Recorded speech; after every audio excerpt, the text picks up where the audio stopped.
नमस्कार, आप देख रहे हैं जिला टॉप देसी खबरें। और आज एक खबर आ रही है बिक्रमगंज से। बिक्रमगंज में, जी हां, बिक्रमगंज काराकाट विधानसभा क्षेत्र में आज एक पहली बड़ी चुनावी सभा हुई, जहां भाजपा के राष्ट्रीय अध्यक्ष जेपी नड्डा ने जनता को संबोधित किया। जेपी नड्डा ने अपने संबोधन में बिहार के लालू यादव के राज को याद करते हुए उसके अंधेरेपन को गिनाया और उसके बाद नीतीश राज में क्या विकास हुआ इसको बताया। उन्होंने बताया कि प्रकाश को देखने के लिए अंधेरे को याद रखना ज़रूरी है। इस क्रम में उन्होंने कहा कि विकास के दुश्मनों से सावधान रहना भी ज़रूरी है। उन्होंने नरेंद्र मोदी के कार्यों के विकास कार्यों की भी लंबी फहरिस्त बताई और जनता से भाजपा उम्मीदवार राजेश्वर राज अर्थात एनडीए उम्मीदवार के लिए जन समर्थन मांगा। सुनिए क्या कहा जेपी नड्डा ने।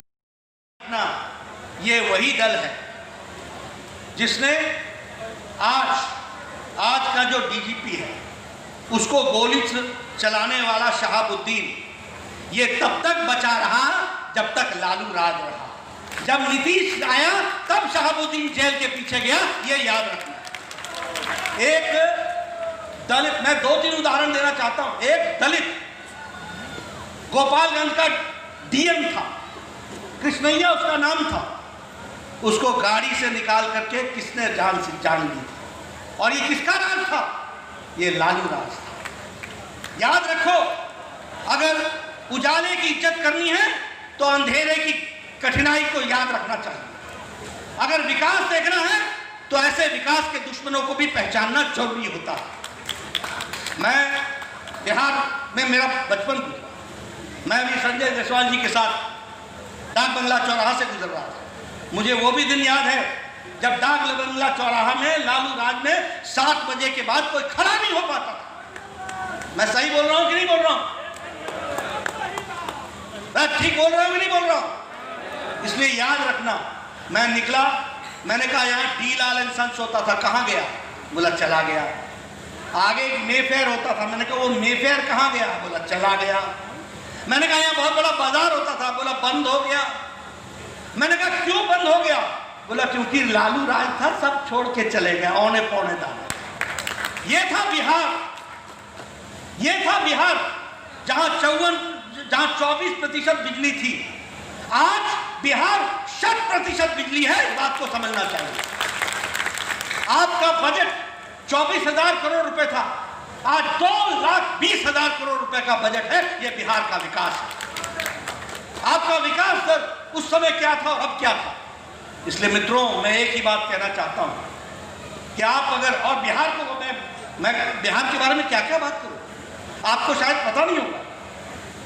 दो साल पहले भारत का डिफेंस सेक्रेटरी कौन था? बिहार का। कंट्रोलर एंड ऑडिटर जनरल कौन था? बिहार का था। 1 साल पहले हेल्थ का सेक्रेटरी भारत का कौन था? बिहार का था। आज आईबी का चीफ कौन है? किसानों के वेलफेयर के लिए दिया गया। शिक्षा पर 1,000 करोड़ रुपए दिया गया। स्वास्थ्य पर 600 करोड़ रुपए दिए गए। और इस 600 करोड़ रुपए में मैं स्वास्थ्य मंत्री था। एक नया institute of medical sciences 1200 crore रुपए का और 5,000 करोड़ रुपए पटना में दुनिया का सबसे बड़ा अस्पताल बनाने के लिए 5,500 बिस्तरों के लिए पैसा दिया गया। इस बात को समझना चाहिए। मित्रों, मेरा जन्म पटना मेडिकल कॉलेज में और मैं संजय जी को बताता था कि मैं चाहता हूं कि स्वास्थ्य मंत्री के रूप में मैं यहां पर सुपर स्पेशलिटी ब्लॉक खोलूं। और मैंने स्वास्थ्य मंत्री के तरफ से मोदी जी के आशीर्वाद से 250 करोड़ रुपए दिए। लेकिन नीतीश कुमार जी ने एक बड़ा सपना देखा और कहा कि एक बड़ा अस्पताल बनना चाहिए। मैंने मोदी जी को ये बात बताई। मोदी जी ने कहा पीछे मत हटना, दुनिया का सबसे बड़ा अस्पताल पटना में बना करके दिखाओ और 5,500 करोड़ रुपए का अस्पताल।